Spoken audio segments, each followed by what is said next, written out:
Hello, everyone. We are just letting people in. I'm so excited that you've decided to join us. We will get started in a minute as we will are continuing to let people in. Thank you.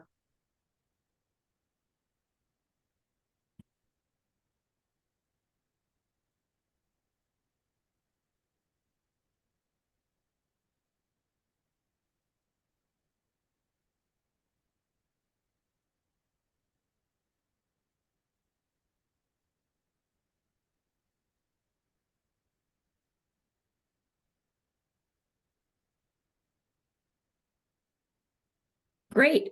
So the numbers of people coming in have started to trickle down. So let's get started. We have a lot to talk about today. So welcome to OFN's, or Opportunity Finance Network's Clean Communities Investment Accelerator Program 101, or CCIA 101.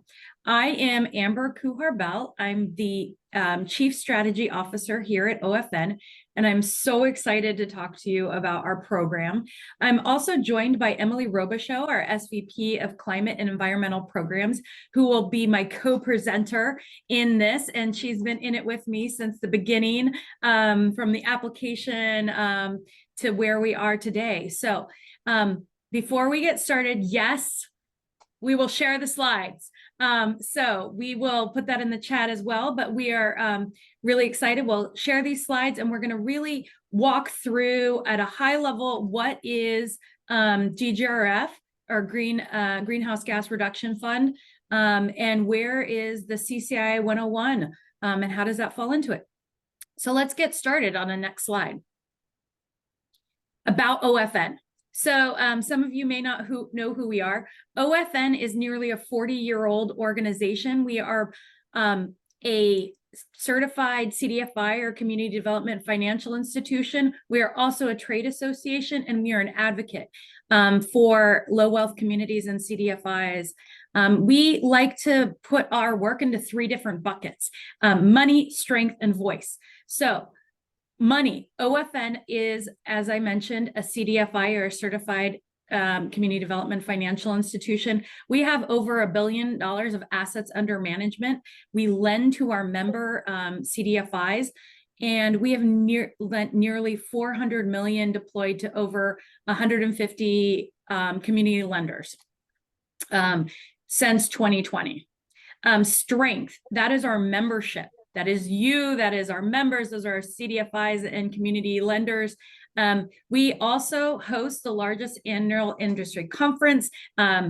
It's going to be in Los Angeles this year in October, so look out for conference launch shortly.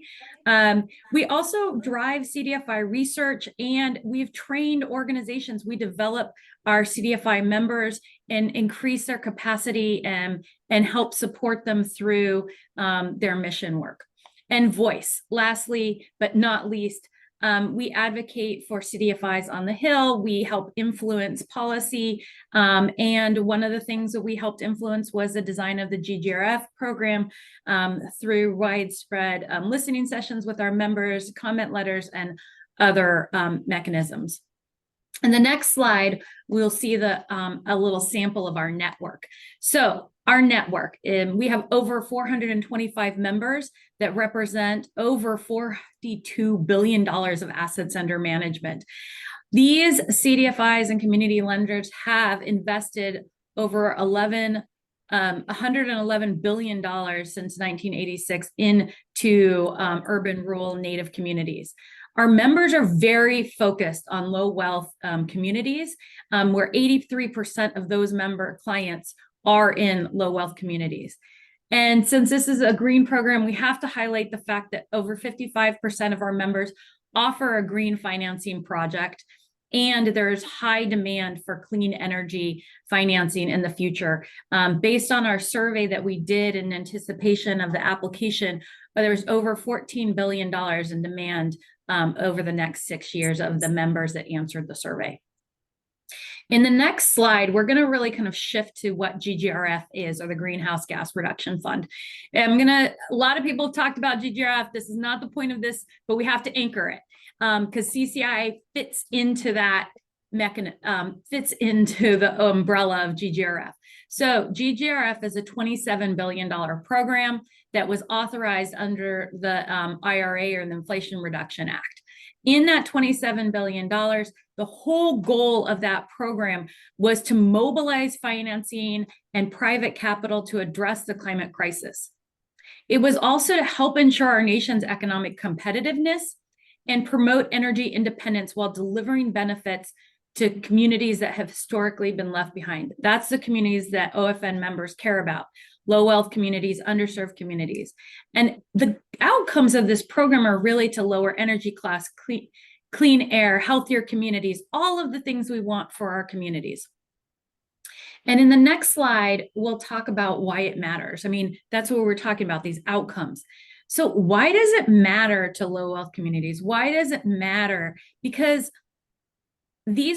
we are going to help build wealth by good jobs, by creating and helping with the just transition to a clean energy economy. Our communities are going to realize cost savings with increased energy efficiency upgrades and solar. They're going to be able to be resilient against extreme weather events. As we've seen, more and more extreme weather events are hitting us all of the time. I'm in Washington, D.C., and we just hit the longest streak of weather over 100 that we've had since who knows when. But these are just heat events. There's also, as we know, flooding and otherwise. And we see that solar and other pre-recovery or climate-related financing can help communities weather these, not whether that was a bad pun, thrive or survive these. And also there's healthier individuals and communities. Air pollutants, these will reduce asthma, respiratory conditions, lead to better quality of life. And last but not least, like I talked about, good jobs. We are all about wealth creation, and this program will help with that as well. In the next slide, we'll talk a little bit more about what exactly is under these $27 billion in programs. So the $27 billion, it's separated out into 3 programs. NCIF, or the National Clean Investment Fund, CCIA, Clean Communities Investment Accelerator, and Solar for All, or SFA. We're really going to be talking about NCIF and CCIA. Those two comprise 20 billion of the 27 billion. And they think of the EPA designed these 2 programs really to go hand in glove. And so think about NCIF as providing the clean energy at the project level. They're the bank, they're the financing. This is the capital, right? And that's 14 billion. And there were 3 selectees of that. Almost 7 billion in Climate United, 5 billion in Coalition for Green Capital, and 2 billion in Power Forward Communities. Climate United and Power Forward Communities really focus on community development and CDFIs. Coalition for Green Capital has supports CDFIs and has CDFIs in their membership, but are really focusing on green banks. Clean Communities Accelerator, or CCIA, this program was really designed to build the capacity of our community lenders to lend in low wealth communities to accelerate the clean financing. There was a total of $6 billion allocated to this program, and the selected organizations were almost $3 billion to OFN, 1.9 billion to Inclusive, almost a billion to Justice Climate Fund, and $500 million to Appalachian Community Capital, as well as Native CDFI Network, as you can see, for 400 million targeted to Native CDFIs. And each one of these selectees really complement and are going to focus on a specific sector. OFN is focusing on mission-driven community lenders that are largely nonprofit, not exclusively, and largely loan funds, but again, not exclusively. We are focusing on our members and really putting our members forward, which we will get into later. Solar for All. Solar for All is a really big program. It is 60 selectees, including 8 OFN members, but we won't talk about that in this program. There's a lot of information out there for Solar for All. So in the next slide, we're going to get deeper into that CCIA. So what is CCIA and how does it affect you? This is pass-through funding. So you see that really big number that OFN got, $2.3 billion. Well, 2 billion of that, or approximately 2 billion of that, is going to go pass right through OFN and end up on your balance sheet as a grant, as equity. And that equity will be targeted to providing financing products to your communities.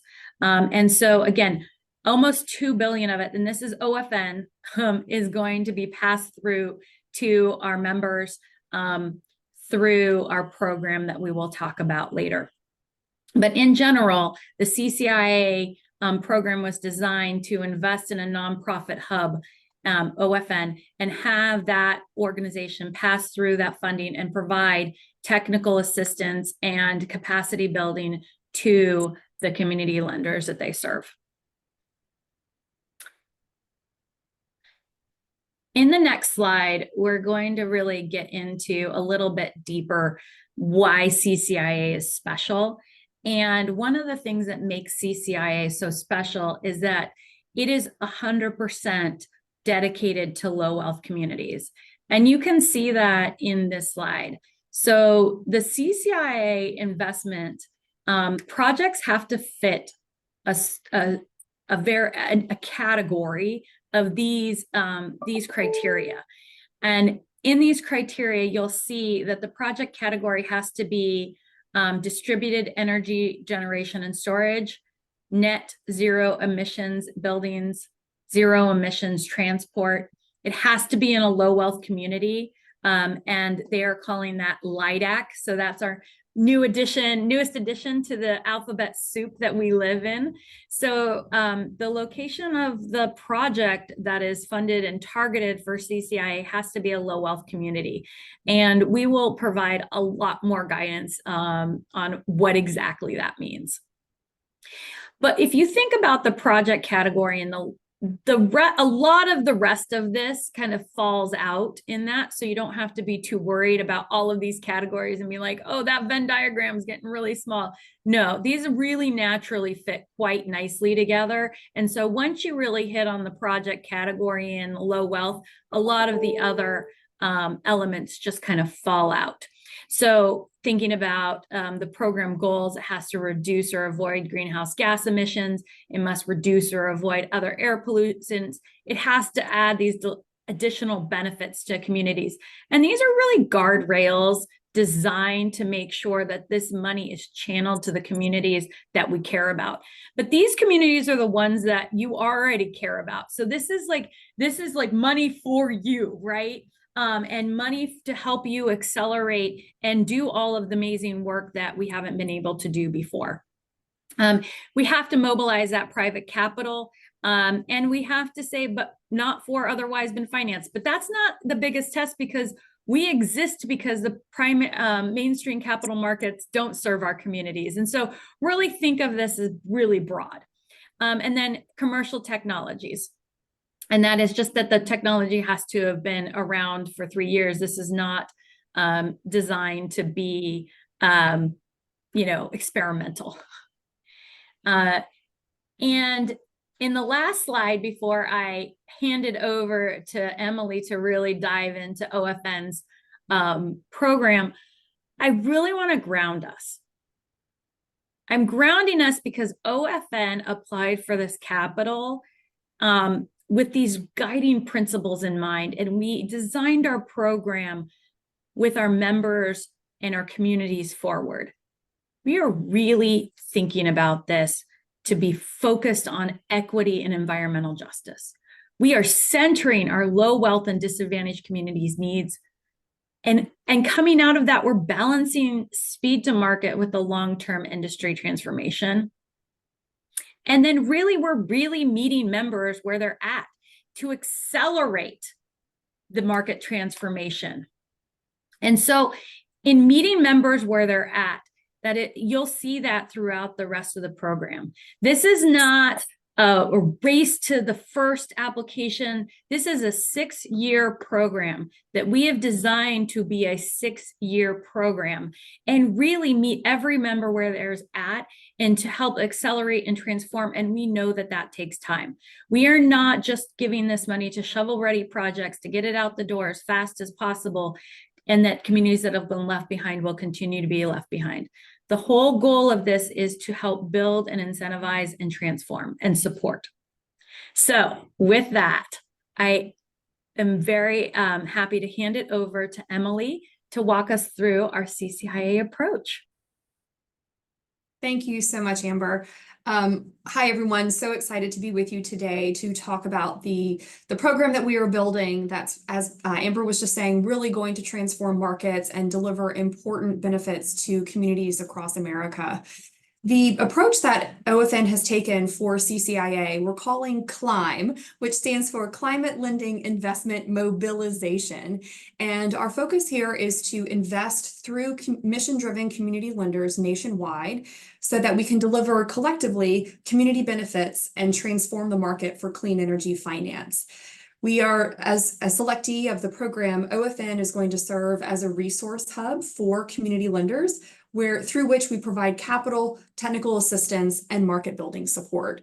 And all of this is in support of the vision that OFN President and CEO Harold Pettigrew announced at last year's conference.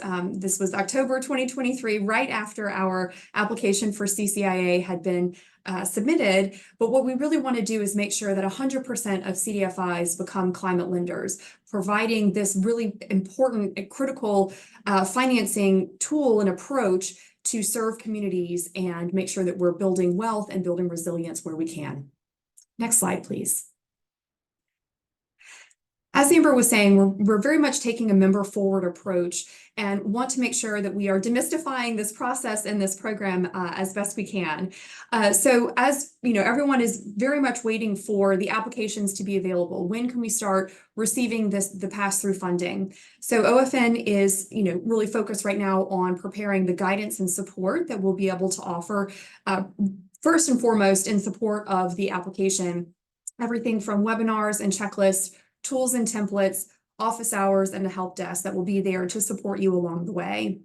We also are building this program both from the original conception as well as the rollout in conjunction with feedback from members. So we are continuing to work through our Finance Justice Fund, receiving information and input and community and member insights from that process that's going to inform how we then roll out this program. We've had listening sessions at regional meetings and this recent Small Business Finance Forum.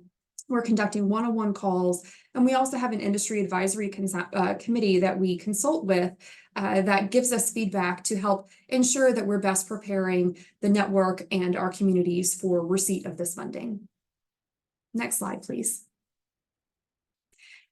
Amber referenced one of the core principles of our approach being meeting members where they are.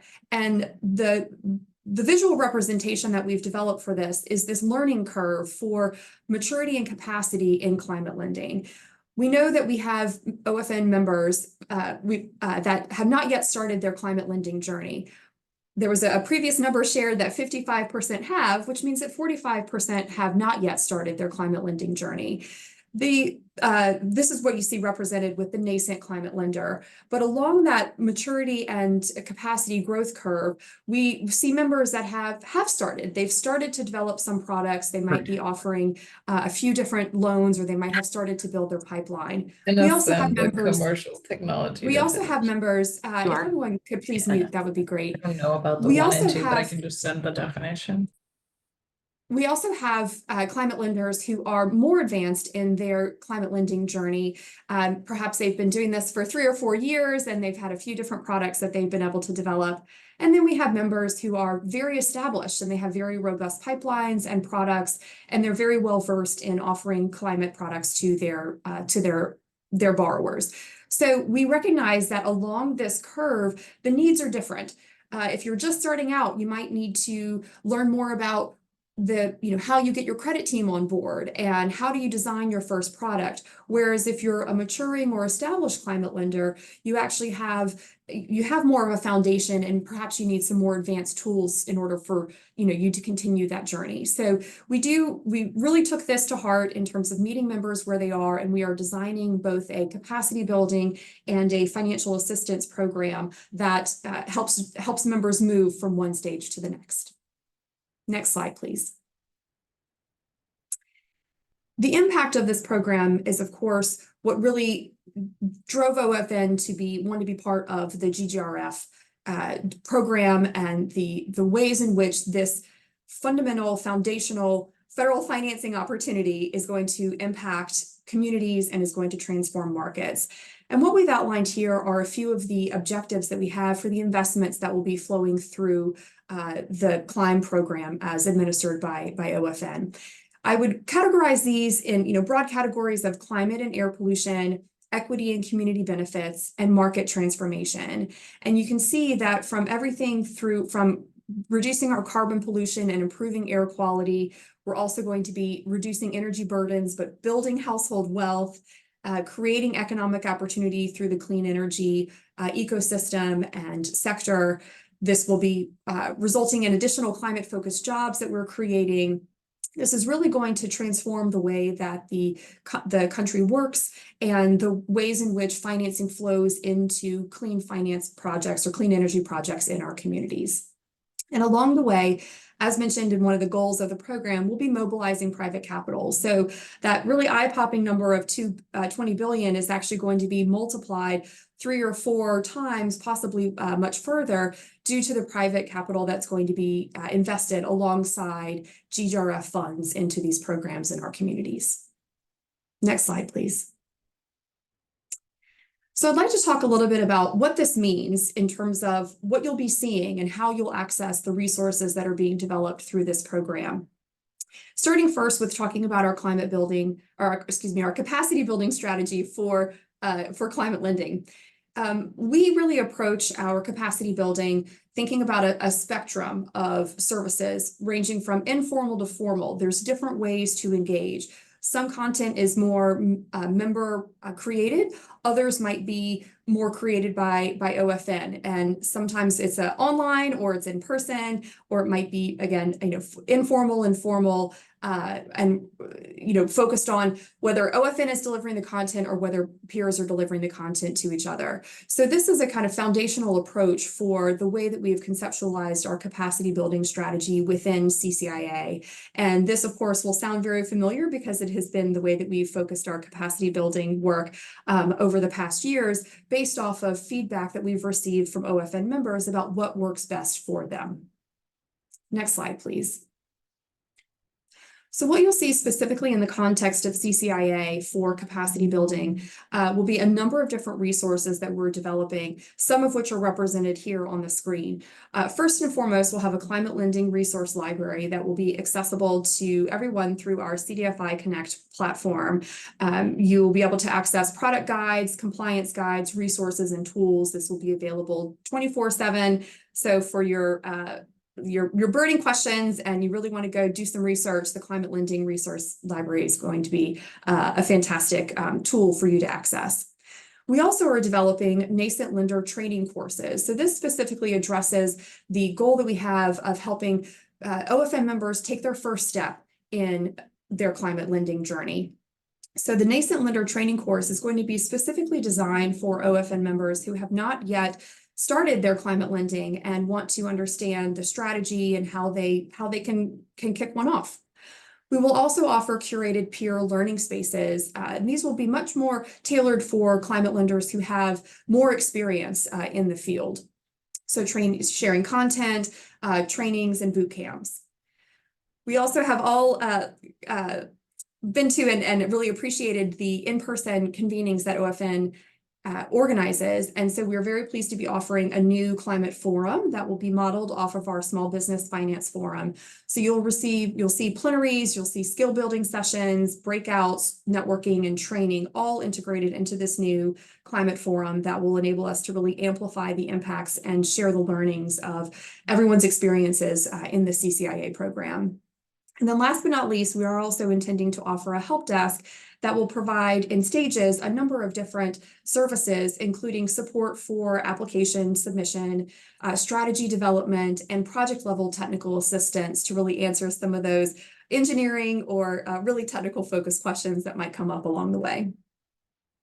Next slide, please. In terms of accessing the funding, the CCIA program was designed and defined for community lenders, and that definition came from EPA. For OFN's Climb program, we are going to be serving OFN members. So those two elements are required in order to access CCIA funding from OFN. The funding itself is comprised of two different forms. First is capitalization funding, and the second is technical assistance funding. The capitalization funding will come in the form of a restricted on-balance sheet grant that the OFN member can use for financial assistance on CCIA eligible projects. There is a $10 million maximum capitalization funding award amount for, and that is across all CCIA grantees. There are some opportunities for exceptions to that, but they are limited. There is, in addition to the $10 million for capitalization funding that an OFN member can receive, members can also receive up to $1 million for a technical assistance subaward funding. This is funding that supports the community lender itself in building their capacity to finance the CCIA eligible projects. So with this funding, you can support your own training, market analysis, and technical support needed to review projects in your pipeline. It can support hiring and salaries, can support the development of new financial products, site building and assessments. So it's more flexible capital that complements the ability to deploy capitalization funding as financial assistance. OFN's approach for these two funding vehicles is going to be to pair them. So you will receive both capitalization funding and technical assistance funding together. And we will also provide other resources to help members find a path to accessing this funding. I should also share that if you receive capitalization and technical assistance funding, there is going to be most likely a 3-year deployment period. Of course, that gets a little harder in the later years of the 6-year program. So think of 3 years to start, but that might shorten in later years. So it is time bound, but it is not day one deployment. So there is an opportunity for groups who are not yet ready to begin their climate lending journey to access funding later on in the 6-year program period.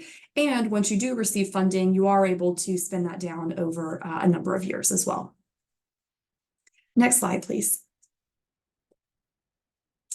In terms of how the capitalization funding can be deployed as financial assistance, what we wanted to do is provide a few different examples of what that means in the context of OFN's Climb program.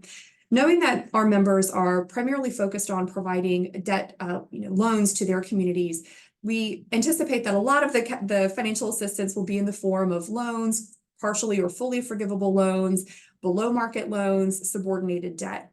There is also an opportunity to deploy this capital as in hybrid fashion or as a credit enhancement. I'd also like to point out that program income, which is income that is earned by a subgrantee that is directly generated by this from the grant award funds, is going to be subject to restrictions that are outlined in the grant terms and conditions. So in effect, ensuring that the funds are continuing to support the overall program goals that have been outlined for the Greenhouse Gas Reduction Fund. Next slide, please. And on that note, with federal funds, there are, of course, a lot of reporting and compliance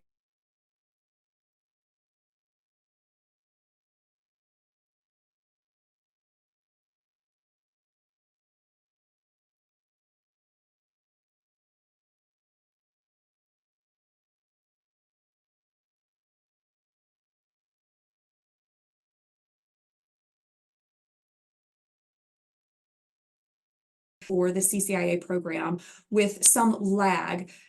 So for example, if loans are closed on March 31st, you won't have to report on those for a few months. So there is an opportunity to clean the data, make sure that it's in good form before it is submitted for reporting purposes to EPA.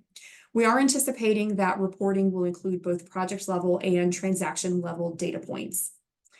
On compliance, we are going to be building out some resources to support the deployment of these funds in compliance with both Davis-Bacon and related acts, as well as Build America, Buy America. And of course, we want to make sure that our consumers are protected. So there will be compliance requirements for consumer protection laws, as well as affordable housing, which I know in the CDFI industry, we all understand and support continued access to affordable housing. So as mentioned, this is what we know now, that it is subject to change, but we will certainly share out those updates as soon as we know them. But wanted to get this on people's radars for awareness as we're thinking about how to build out a program and deploy the funds. Next slide, please. We'll hit on the timeline quickly just to give you a sense of where we are in implementation. Awards for the program were announced in April, and we've been working since then with EPA to finalize a number of key elements of the program, including the terms and conditions. We expect those conversations to wrap up shortly, and that final notice of award from EPA will come in August. We do intend, as would be implied by this webinar, that we are going to be launching our program, the CLIMB program, in the second half of 2024. So please consider this to be an introduction with a lot more information forthcoming. As shared, this is a 6-year program, so we will have implementation running all the way through 2030 when the program will wrap up. Next slide, please. We know that there are a number of people on this webinar, maybe representing different ways to get involved with the program. So wanted to just touch on a few different ways that different groups can support. So if you are a mission-driven community lender, would love for you to join OFN. You can also explore the climate lending resources that we have available on CDFI Connect. If you're an investor, as we mentioned, mobilizing private capital is a key component of this program. We would love to partner with you to mobilize climate-focused private capital into the CDFI industry. If you're representing a community or community development organizations or various partners, come advocate with us for community-oriented climate policies and incentives that are going to support our communities and the achieving an equitable clean energy future. We also will be launching a partner interest form that you can find at climate.ofn.org to let us know and get on the radar and start figuring out how we can work together.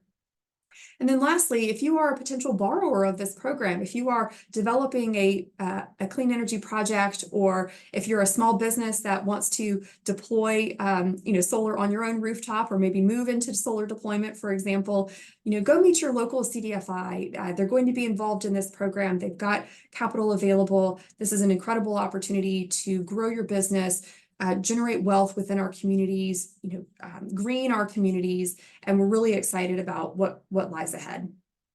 And I think that brings us to the end of our presentation, and so we can open it up for Q&A.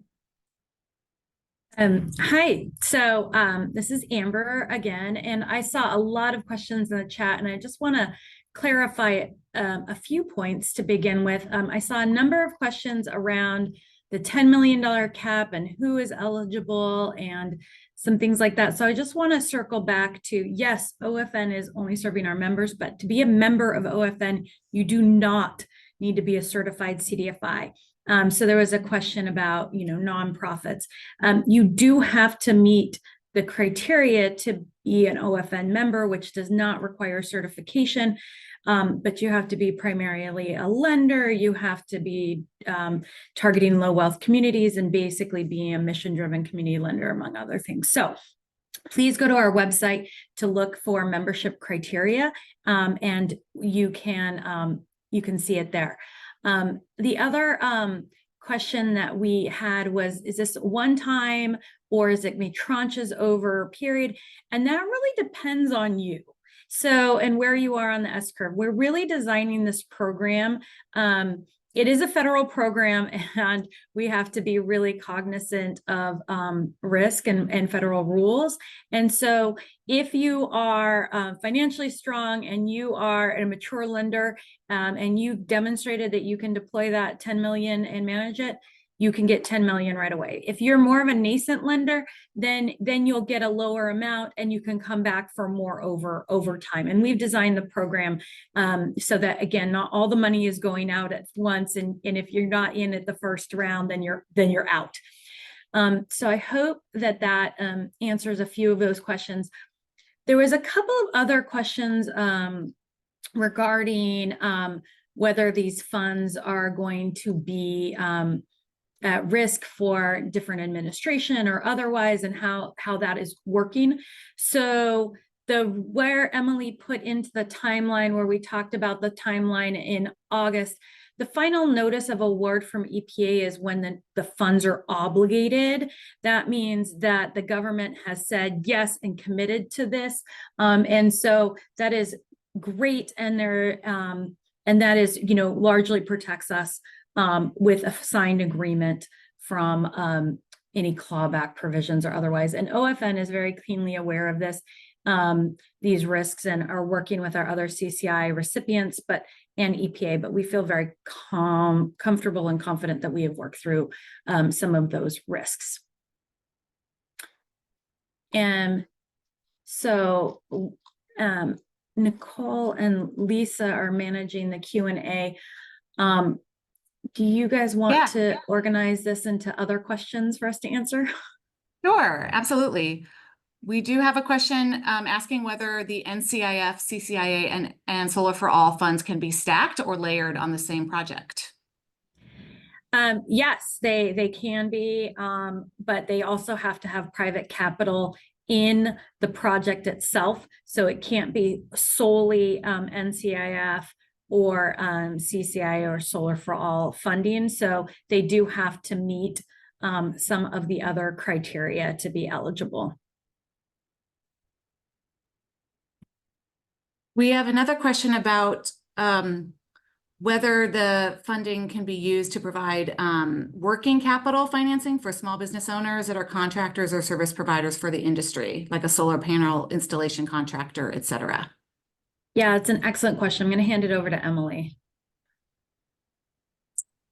Working capital as a loan type has been deemed eligible by the EPA. However, we are working through some of the nuances of what it might mean to have working capital within the context of CCIA, given some of the targets that the program has for 100% of the funding to be deployed in LIDAC communities. So consider it we think so, but we're tracking down additional details so that we can be sure.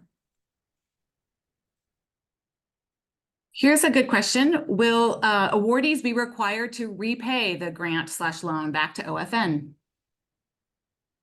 No, unless you go non-default or if you're in default or don't use the money appropriately. But no, this is intended to be equity or balance sheet net assets to your balance sheet to really support your clean lending program. Now, I just want to say this program is not to be a side event. This is to help integrate clean lending finance into your business operations. This doesn't mean that you are a clean lender only. You are still going to be a CDFI or housing or small business, but think of it as a filter on top of your other lending to help support your borrowers and your communities to help, again, go back to that first slide, like to weather the storm of climate change, and to really be prepared and help take advantage of the transition.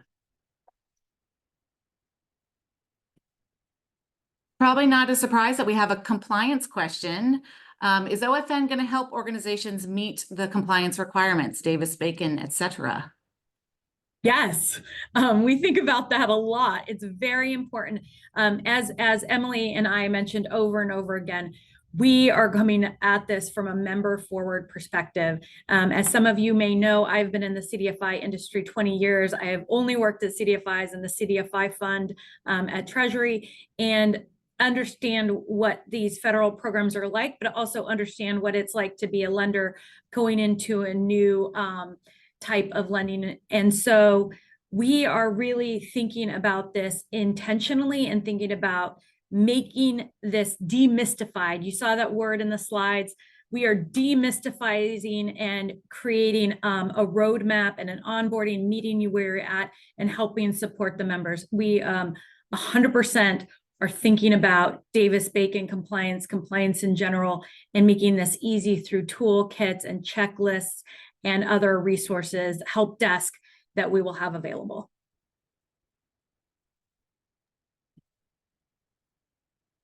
An eligibility question about whether a newly formed nonprofit lender could be eligible for Climb Capital through OFN. So that's a really great question, because you won't be newly formed at the end of the program period. And so you do have to have an audit to be an OFN member. And so newly formed with an audit, there's some criteria, but you have to be a member. And so maybe not today, but maybe in a year. And that could be also appropriate for when you join the nascent lending training or otherwise. Here's a question about private capital. Will there be a requirement that subgrantees pair CCIA funds with private capital? And do we know those proportions yet?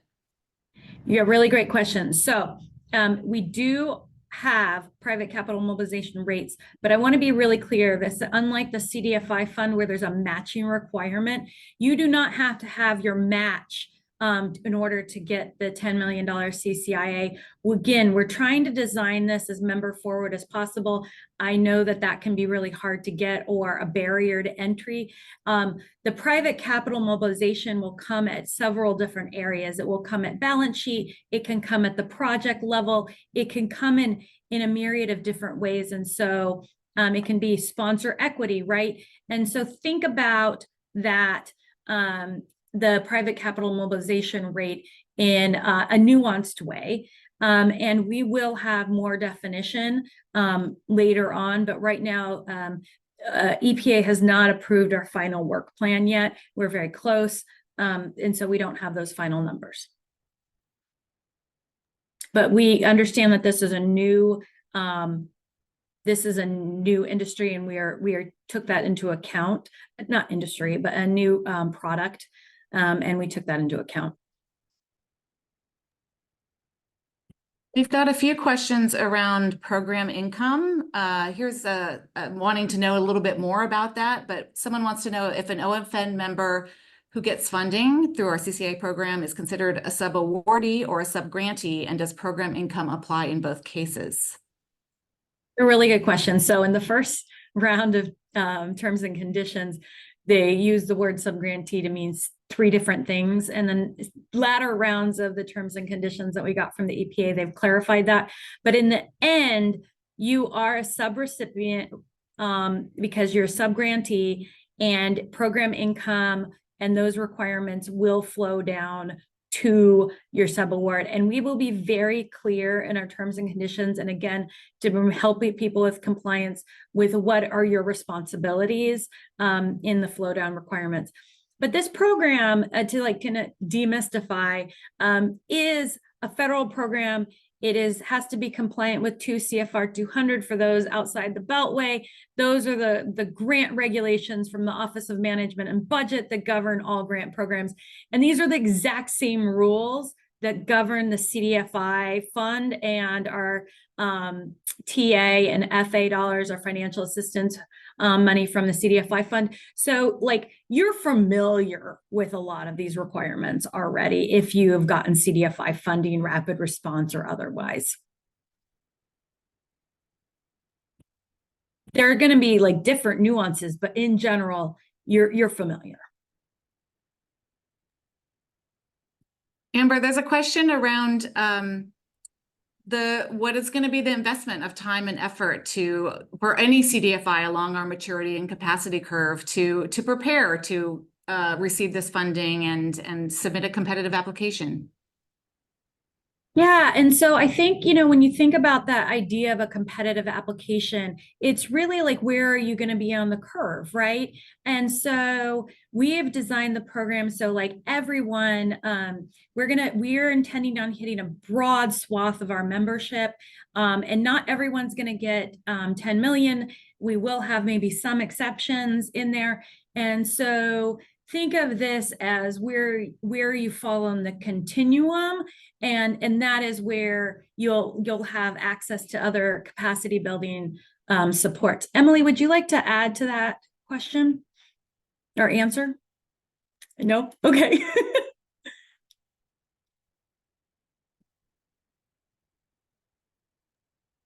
There's a couple of questions about understanding what distributed energy generation and storage means and how that's different from solar for all. I'm going to hand this right over to Emily. Sure. So distributed energy generation and storage is really referring to, for example, solar panels and batteries that you might install at your home or your place of work.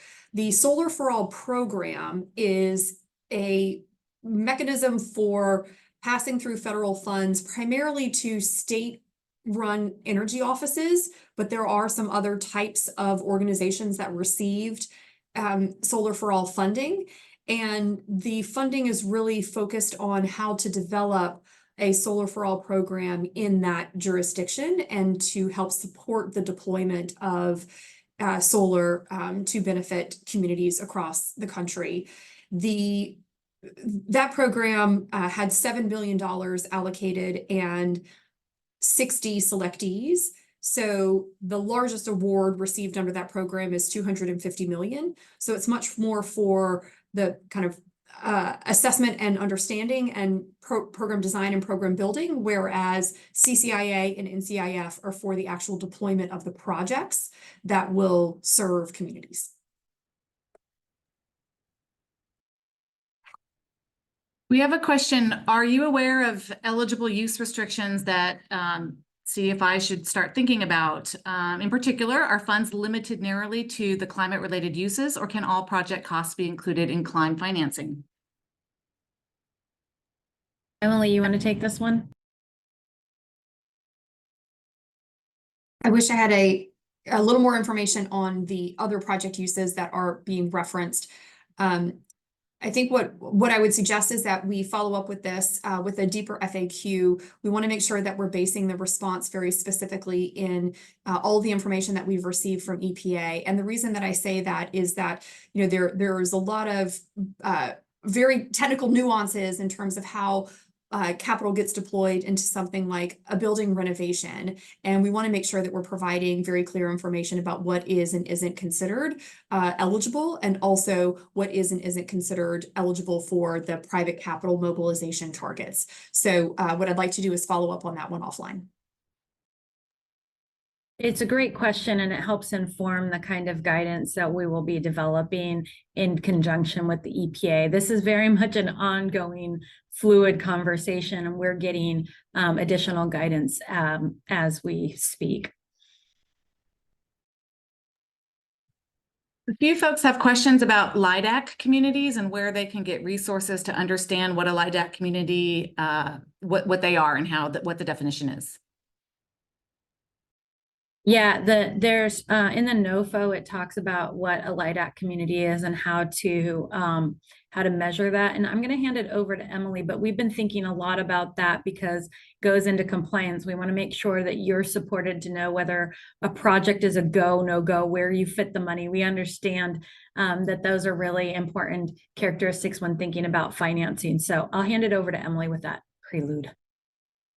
There are 4 different ways that LIDAC community that a community can qualify or be deemed to be low income and disadvantaged. And off the top of my head, please refer to our FAQs for additional details. But there's 2 different screening tools. There's the EJ Screen and CGEST that can be used to identify the specific communities that the federal government has designated as low income and disadvantaged.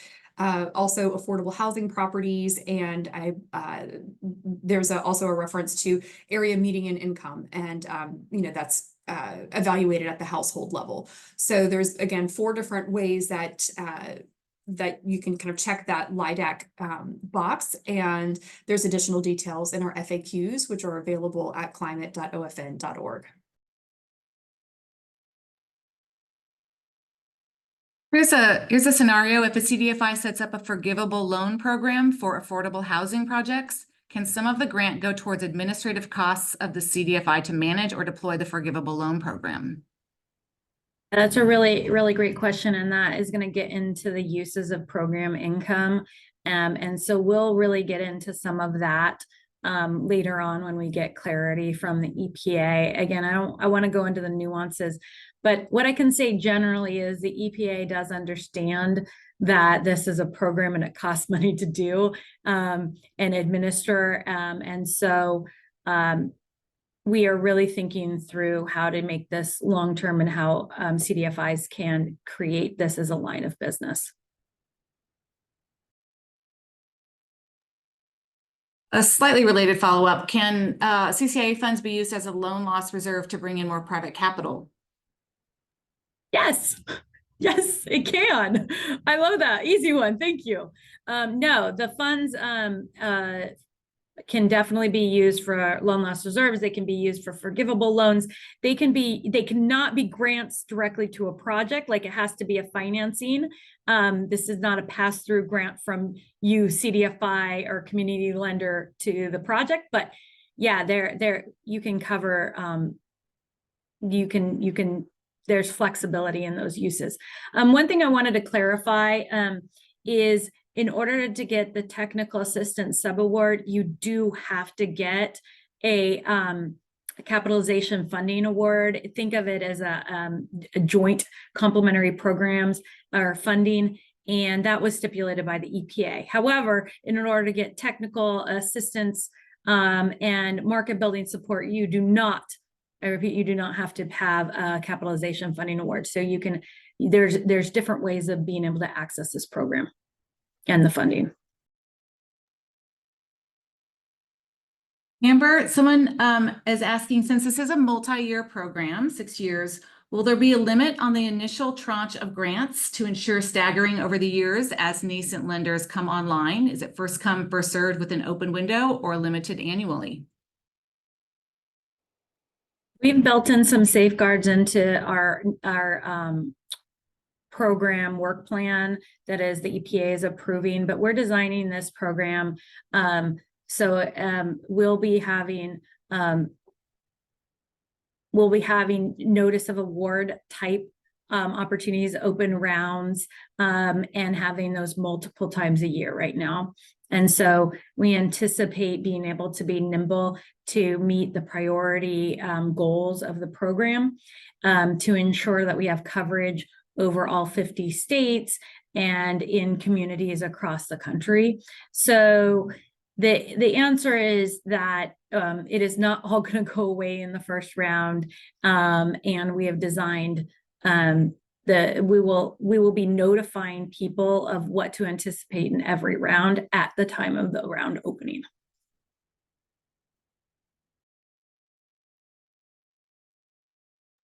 You know, it's designed to be nimble and not fix us at this moment in time because we don't know what's around the corner and how CDFIs will grow and respond to this.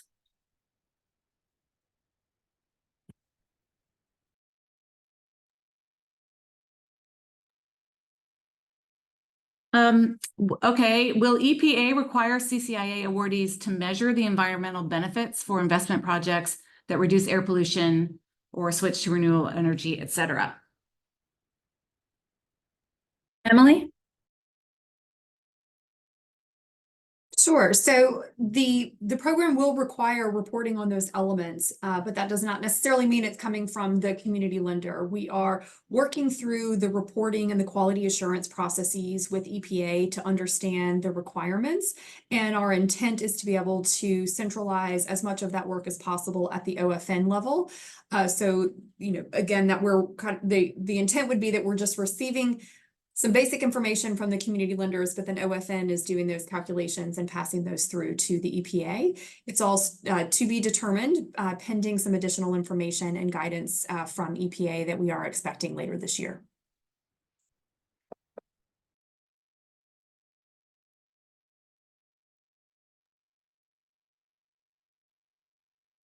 If CDFIs can apply multiple times to climb, does that mean they could be awarded 10 million in capital and 1 million in capacity building funds more than once? Thanks. Oh, in general, that $10 million cap is across all $6 billion. There are limited exceptions that the EPA has approved for each individual work plan for each individual program. So general hard, $10 million is generally what you're going to get. Don't kind of budget for more than that. But there are exceptions that each individual recipient, like OFN and ACC and NCN, have all built into their programs, and that is a handful limited.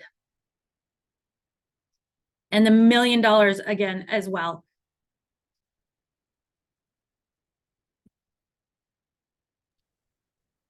We have several questions about for-profit entities and how they can fit into CLIMB, or can they receive funds directly through OFN? Yeah, for OFN specifically, for-profit entities have to be certified as a CDFI. So in general, to be a community lender, you have to be a nonprofit. And there are some other exceptions, and I don't want to get into the nuances of banks or anything like that. But what I can tell you for OFN that's important is that you can be a for-profit and be eligible as long as you are certified as a CDFI, and that is been written into the NOFO and into the terms and conditions. And so, yes, asterisk.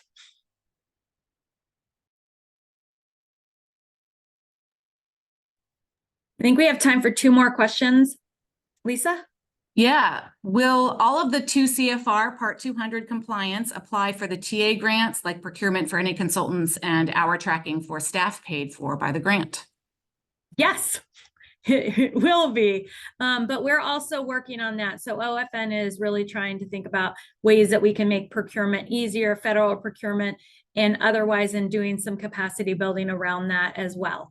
But yes, 2 CFR 200 is applicable.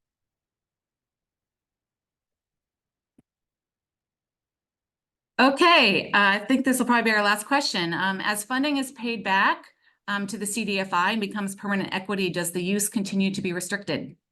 Yes, it does, and into program income. However, like I said, this is meant to be kind of capital that you would have used anyway for that line of business, for these projects to be a permanent part of your business model. And so, yes, it's going to be restricted, but it is trying to be very flexible, not very flexible, be flexible within the lines of CCIA eligible projects.